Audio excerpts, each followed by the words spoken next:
All right, welcome back to the Elias Macko Show. Every couple of weeks, we get some bonus David Heurtel and talk politics with him. I'm being told he's on the line. Hi, David.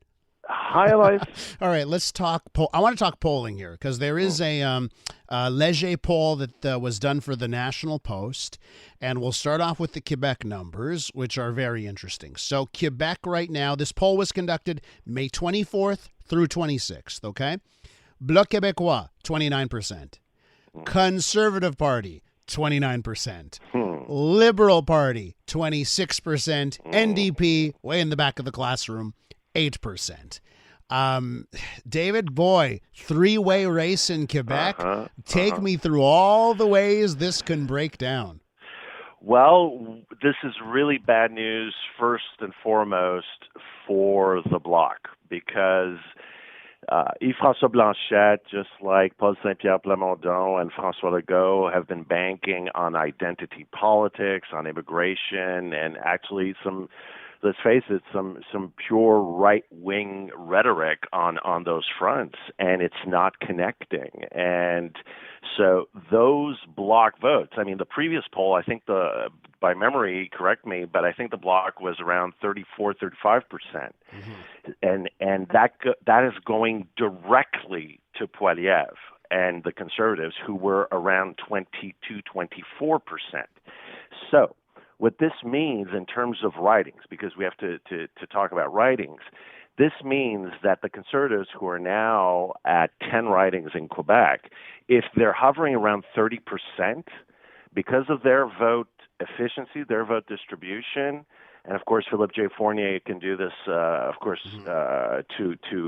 a level of precision much more than I could. But now we're talking easily between 20 to 30, even more than 30 seats in Quebec. Yeah. So that's huge. And for Justin Trudeau and the Liberals, 26. What can I say? It's not that bad. If it's kind of a glass half full, half empty situation. If you're looking to say, that means that Justin Trudeau is completely in trouble and he has to consider leaving, you can't say that with those numbers. But at the same time, you can't say that you're comfortable with where he is in Quebec, because he won Quebec the last three elections, actually, with around 33 to 35% of the popular vote, and that netted him around 35 seats. So if he's down to 26, he absolutely needs the NDP vote to come in and save him in certain ridings in the regions. Now, Canadians on a whole, not just Quebec, in this Leger poll were asked, why is Justin Trudeau sticking around? Okay? So get a load of this, right? You ask Canadians, why do you think Justin Trudeau is staying on? 47% of respondents said this. He likes being prime minister and doesn't want to leave. 23% says, well, he has more policies he wants to implement. 15% because he wants to do the one-on-one versus Poilievre. That top figure, 47% of Canadians think he just likes being PM and doesn't want to leave. The laugh says a lot there, David. Like, what do you think it says? I mean, Justin Trudeau came up in politics on image, right? I mean, remember back in 2014, 2015, this was the rock star, right? Canada is back. And for a person who has built his entire political career on persona, I mean, whatever you're going to say in the future of Justin Trudeau's career in politics, nobody's going to talk about policy. Nobody's going to talk about content. It's going to be about the person, the personality. And you either loved him or hated him, and it was more about, falling in love with the rock star and adulation for the Liberals than anything else. And it was personality compared to the personalities of other leaders. So Justin Trudeau is all about image. It's all because that's how he crafted himself as a political figure since the very beginning. It's the Trudeau era. It's his father. It's the legacy. And so I think a lot of it has to do also is that he doesn't want to leave politics without being able to say, I left all my cards on the table. I don't want to cut and run. I don't want to be, seen as, somebody that just left as a coward facing defeat.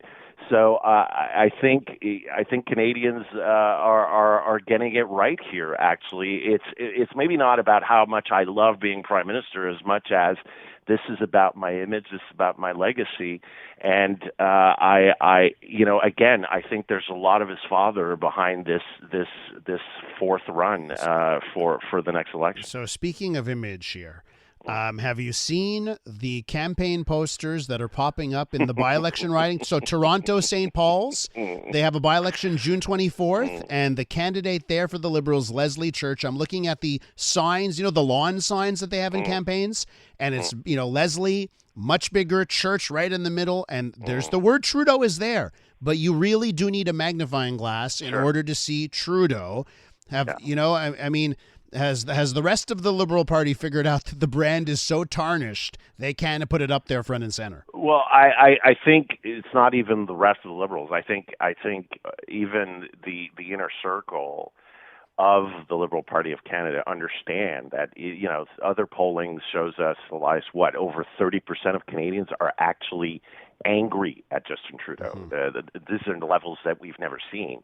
And so it's a by-election, so the rules for a by-election are kind of different than a general. First of all, the Liberals aren't playing all their cards that they're going to play during the general against Poilievre. Two, this is about turnout and turning out your vote and not giving any reasons for the other sides to turn out theirs. So if you know that Trudeau isn't a good card to play, don't play it up, because you want people to stay, you want your enemies to stay home, and you don't want to give them a reason to come out in a by-election. Let me ask your take on how much weight you are putting into this by-election, because it is like a 3-decade-long Liberal stronghold. Sure. They are, speaking of like the Philip J. Fourniers of the world, those projections show the Liberals should still win this.